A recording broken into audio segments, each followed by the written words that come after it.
And I would add, if you don't mind, the other thing that in that fit mind and body and so forth, you have to add the concept of the guiding light, the calling. Now, different people have different things they do, but humans need to belong. They need to fight for something. This is in our DNA. Yeah. And it keeps you, it gives your life meaning. Because otherwise it's just an existence, you know? Yeah. And for me, and again, this is not like a session to talk about my dad, but I can tell you, you can tell that he's always with me. My dad's been gone for a while, but he's always with me. And whenever I honestly, this is the true thing. Anytime I feel tired or I feel like, gee, I don't have any energy to go on, I think of him. My dad, after the Iranian Revolution, you know, he was a physician for a long time. He was the dean of a medical school. He very accomplished. After the Iranian Revolution, they came to America because we have had a lot of connections with America, and we're Americans. He was 66 years old when he came to America, and of course, he had the financial means to sort of put his feet up and live the life of Riley, as they would say. But he didn't. At the age of 66, he went to school to be able to take a test to get a license to practice medicine in the United States. It's amazing. When you're 25 and you have to take a test, it's hard. At 66, you see, that is being, not for the fact that he needed to do the work, not because it was his calling, so that he could remain the person he was. And years later, at the age of 90, when he was dying, this is when we were in Washington, D.C., he had a massive heart attack. So they brought him to my hospital, to George Washington, and he didn't want anything done. He was a very strong man. He was like, I'm 90 years old, I'm fine. And the last day of his life, he spent with medical students, telling them about his life. Amazing. Telling them about why he had done what he did, being a physician, trying to get them to understand that this is not a job.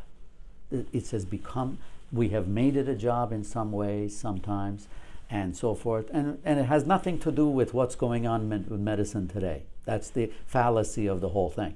At different times, things happen. And so if you want to make it a job, you could have made it in 1920 a job, you could have made it in 1950 a job, and you could make it now a job. But you don't make it a job. It's a calling. And it's that spirit that stays. And that's what I see. And I think that's my guiding light, and everyone should have their guiding light, so that it gives them the energy. It's sort of like your whatever it is, your fountain of youth kind of thing, where you get that energy and you go and you say, this is what should be done, you know? Yeah. And I think that's what people need for whatever they do, to feel successful and to feel fulfilled. Well, you definitely have a vibrancy and youthfulness in you, in the sense that you look elder and wise, but also you don't look as if you've been defeated by life or defeated by aging or anything like that. And that may have a lot to do with having that light continually guiding you, particularly probably in your darkest moments, when you're really stressed in the OR operating room, or when you're getting tired. Absolutely. People need this, I think. And really, if there's a young colleague listening or anybody else, and these are things, by the way, that I haven't come up with. These are things I learned from others. And so I've had my mentors who have given that to me, mentors who have made it very clear. And I think that's really important for people to understand. It's the position is difficult, the career is difficult, everything, no matter what you do. But the key is how you look at it. Mm-hmm.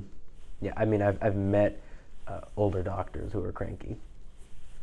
Yeah, you know, I mean, the thing that's amazing to me, and I don't blame them, but I remember surgeons change clothes in the locker room before they go to the operating room, and so many people, as they're changing their clothes into scrubs, they're talking about how they're dreading what's coming that day. Yeah. And how life is so difficult. That's just self-defeating. Mm-hmm. Yeah. It's, you know? Yeah. I mean, it's, and I think that it is, there's a story, I think, by, I think it's Chekhov. There's a short story by Chekhov called The Wall. Mm-hmm. It's a story of two women in a hospital room. One is next to a window, the other is not. The one next to the window looks outside, and they're both bedbound, so they can't move. And she looks out the window and she sees meadows and children and flowers and birds, beautiful things. And she recounts all that to the other one.